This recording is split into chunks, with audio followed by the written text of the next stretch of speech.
Ένα συναρπαστικό ταξίδι στον κόσμο των συναισθημάτων, της μουσικής και της γνώσης θα απολαύσουν όλοι όσοι παρευρεθούν στο Θέατρο Στροβόλου μεθαύριο Τετάρτη 7 Φεβρουαρίου μέσα από μια διαδραστική παράσταση, καθώς ξεφυλίζονται οι σελίδες του βιβλίου 10 φανάρια.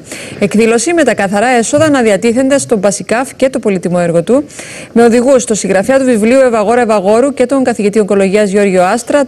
Το τρένο θα μας ταξιδεύσει σε ένα μοναδικό προορισμό. Από σταθμό σε σταθμό θα αποκαλυφθεί το πολυτιμότερο πράγμα στον κόσμο. Ποιο είναι αυτό, θα μας το απαντήσει ο κύριος Ευαγόρου. Κύριε Ευαγόρου, καλώς ορίσατε. Καλώς σε βρήκα. Να σε ευχαριστήσω για την πρόσκληση. Αυτή την θερμή πρόσκληση, από τα χαμόγελα στην υποδοχή μέχρι το φτιάξιμο για να μπω στο στούντιο, είναι όλα υπέροχα. Οπότε μίλαμε και στον ελληνικό για να νιώσω ακόμα πιο όμορφα. Λοιπόν, χαρά μας, κύριε Ευαγόρου, που είσαι εδώ μαζί μας για να δούμε ακριβώς μέσα από το δικό σας το βιβλίο 10 φανάρια, γιατί είμαστε εδώ βεβαίως να στηρίξουμε οτιδήποτε έτσι έχει να κάνει με τον συνάνθρωπο μας. Και ο Πασικάφ, όπως και άλλοι σύνδεσμοι, κάνουν ένα εξαιρετικό έργο. Είναι εκεί, αν θέλετε, όπου δεν μπορεί να είναι το κράτος, που κακώς δεν είναι το κράτος. Ευτυχώς που έχουμε και αυτούς τους συνδέσμους. Εσείς η Ευαγόρα μου, πες μου ακριβώς τι θα συμβεί στο Θέατρο Στροβόλου μεθαύριο Τετάρτη, τι θα δούμε, τι θα ακούσουμε, και πολύ σημαντικό για μένα, αν μπορείς να μας πεις ποιο είναι το πολυτιμότερο πράγμα στον κόσμο. Πολύ ευχαριστώς. Όπως πολύ όρθια έχεις ξεκινήσει αναφέροντας τον Πασικάφ, τον Παγκύπριο Σύνδεσμο Καρκινοπαθών και Φίλων, δεν θα μπορούσα να είχα καλύτερο συνοδοιπόρο στην παρουσίαση του βιβλίου μου στην Κύπρο.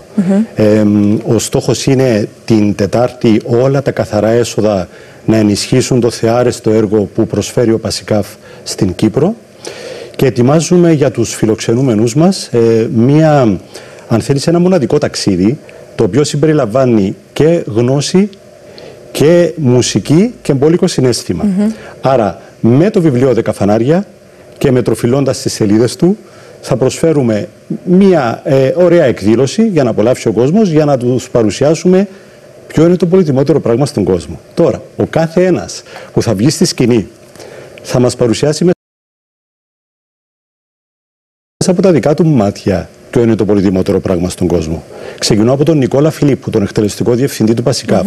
Σκεφτείτε πώς έχουν δει τα μάτια του όλα αυτά τα χρόνια. Θα μας πει ποιο είναι το πολυτιμότερο πράγμα στον κόσμο.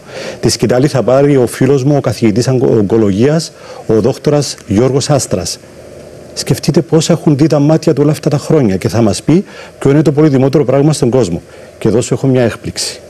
Ο γιατρός δεν θα μας πει ότι το πολυτιμότερο πράγμα στον κόσμο είναι η υγεία. Και αφού με ρωτάς, και θα προσπαθήσω να αποφύγω την απάντηση για να αφήσουμε και λίγο suspense, θα σου έλεγα ότι το πολυτιμότερο πράγμα στον κόσμο είναι ένα μπουκέτο από ευλογίες που όσοι τις έχουν στη ζωή τους απολαμβάνουν ένα συναρπαστικό ταξίδι. Και δεν αναφέρομαι μόνο για τις όμορφες στιγμές που έχουμε στη ζωή μας.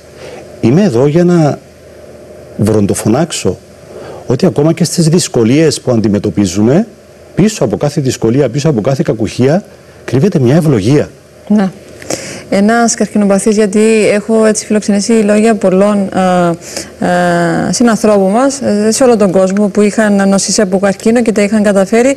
Ο καθένας έδινε έτσι μια δική του περιγραφή κλπ. Και λέει, αν μπορείτε να κάνετε ένας από αυτούς έναν άνθρωπο χαρούμενο, κάντε το. Ο κόσμος χρειάζεται λίγο περισσότερο από αυτό.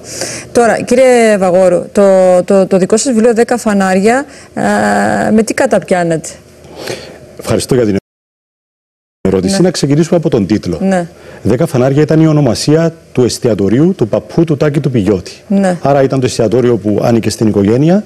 Αυτό που δεν ξέρει ο κόσμος είναι ότι ο παππούς πίσω από κάθε φανάρι είχε μια αξία, μια ευλογία.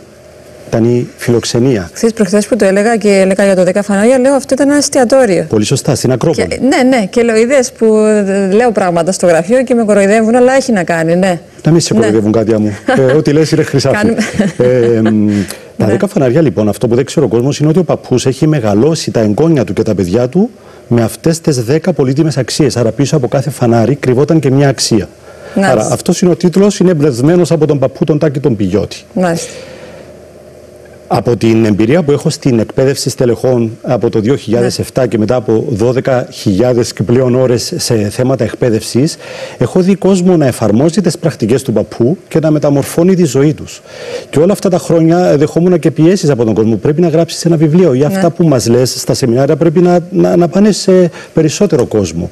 Οπότε είχε μπει ο σπόρος εδώ και πολλά χρόνια και ευλογήθηκα το Σεπτέμβριο του 2021 να βρεθεί ο χρόνος για να γραφτεί αυτό το βιβλίο και να πάει για έκδοση. Μάλιστα. Άρα είναι ήδη και θα παρουσιαστεί την Τετάρτη, θα διαβαστούν.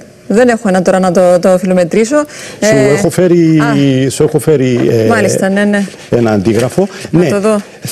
Θα παρουσιαστεί το βιβλίο την Τετάρτη, αλλά επαναλαμβάνω, είναι μια εκδήλωση ποικιλόμορφη. Δηλαδή θα έχουμε και μουσικούς, θα έχουμε και ομιλίες, θα έχουμε και ηθοποιούς μαζί μας, θα έχουμε και ένα θεατράκι, άρα θα είναι έτσι. Σημαντικό, Εύα Γόρου, να πούμε ξανά ότι τα καθαρά έσοδα θα διατηθούν για τη στήριξη του έργου του Πασικάφ.